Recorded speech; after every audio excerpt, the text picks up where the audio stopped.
Hello, beautiful, amazing souls out there, and you amazing seekers of the Spirit.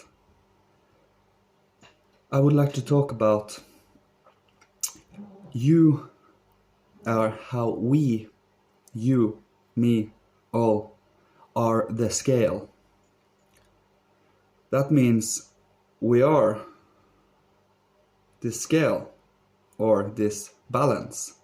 And by putting more emphasis on one side, you go there, and by balancing it out, But this is, of course, in relations to, how should we call it, the necessity of the intellect or spiritual impulses and our will impulses or physical necessities, if we should call it that.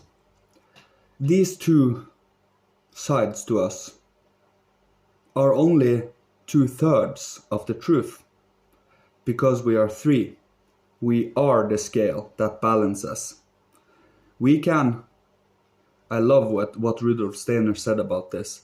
We can change everything about the scale in the middle, in the fulcrum, without changing the balance of the scale. We can change the fulcrum to gold, changing a little with the length and such, but we can still hold the balance. We are the scale that balances out. From us, from breathing, from thinking and feeling, but especially through breathing, by becoming present and aware in your eye, you can start using or operate with your thought actively. Like, I sit here and I breathe. Through this breathing process, for example, this is in your true freedom to do.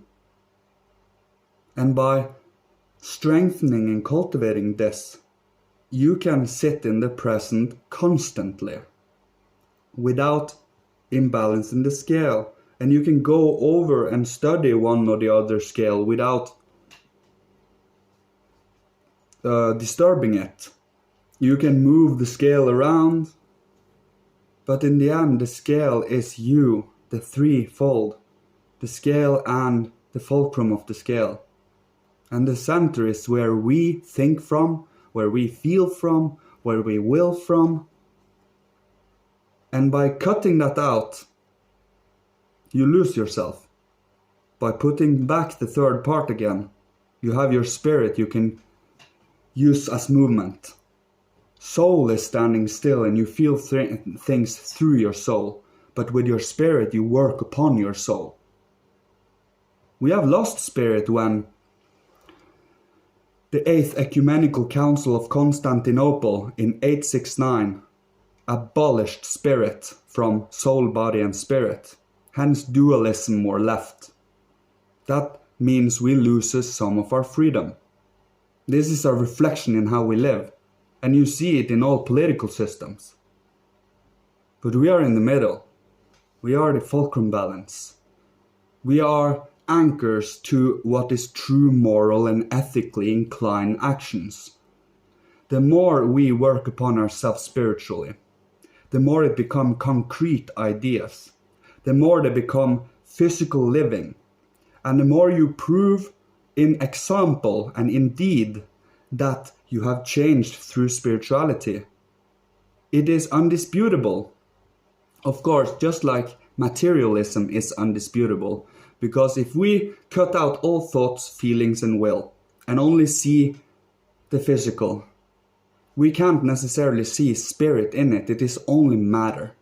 But the thing is, matter is infused with spirit. First and foremost, there are countless different forms, and the spirit of forms are forming them. There are countless different movements. Spirits of movement is moving them. And we can't even say that our brain thinks. We can say that we think, I think. That is the truth. If you say my brain thinks, then you will sound like a madman, because you think then you will feel like the brain is separate from yourself and independent. Just walking and going around in there. Do you see where I'm trying to point at here? Your heart, your center.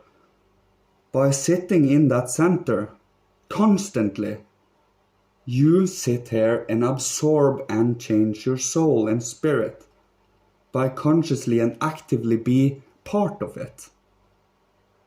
If we forget ourselves and try to distract ourselves, having abstract ideas that cannot be proved, that cannot be anchored and lived in reality, if it is only trying to get away from this earth or get away from this reality, or say that there is something wrong with this reality, when all we need to do is actually work upon a better way of doing things. That is the uplifting part. Just like Buddha said everything is suffering, Christ say suffering is an opportunity to grow and to heal. There is no suffering and that is the end, and we have to be content with it. Healing, real healing, comes after suffering. An opportunity to grow, opportunity to become more. Without becoming bitter, without hating everyone and everything, without thinking that there is so much wrong in this world. But do you grab a hold of yourself and master yourself so that you can become an uplifting force for all? Sometimes it requires discipline, sternness with oneself. But you need to balance it out with true loving nature, with a true love for yourself. You need to really love yourself. Because when you accept and love your faults, errors, but also your uplifting parts, you can see all of them in others too. And you can see where we can hold each other's hands. But we need individuality. We need true freedom. We can't be part of a group and leave and lose ourselves in it. You can be part of some work or some progress or changing in the world. But if you don't individualize and personalize your true spiritual being to a moral and ethic proportion to the universal flow of things, that means if you don't balance spirituality out with love and understanding, it will only become either frivolous or cynical. And that is the two-party system we have today. Frivolity and cynicism. And they both have their charm, but they are more of an abyss than anything else. I like to stay in the middle and understand both of them, so I can love both of them. They have both their strengths and beautiful upliftments, as long as they balance it out with their own. They can't take others' opinion, throw them out just willy-nilly and say that's how it is. Then you haven't thought shit about what reality is. But by grabbing something someone says, contemplating on it, where does it fit in reality? Where does this puzzle fit in reality? And if it's only abstract, you can't bring strength to it. You can't bring any life to it. It is an illusion. We can't gain it. We want to get away from here in a sense. We want to just just waste time away. But on the other hand, you just want to work away. And none of these ways are balanced. But staying in the middle, balance. By both work and play, discipline and love, like a child and a father or a grandfather, no matter the age. And having them together, having them in a beautiful dynamic where you balance constantly. And it is not easy. It is a constant struggle. And this struggle is worth the struggle. This struggle is actually something worth living up to. It is like constant path of worthiness. Show yourself you are worthy. Always work up to be worthy.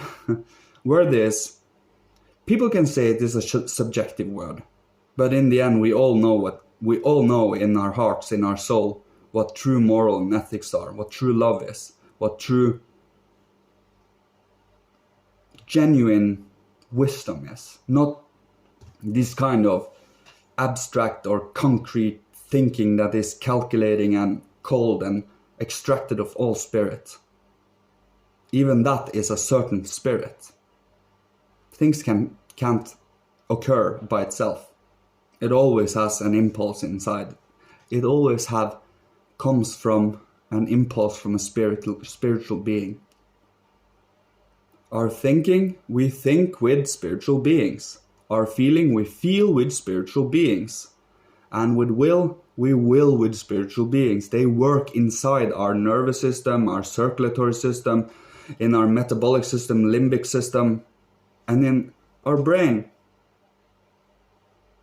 They are the process too, and they allow us to be this beautiful collaboration of beings that we are. And by getting to know all of them, we can start to know ourselves, because they build us and we are part of this. Thanks everyone. I just had to see what came out today, and apparently a spirit that was extremely stern came. I love that sometimes, but I truly and deeply want everyone to find their way, their freedom, their spirituality. And may the divine guide you all.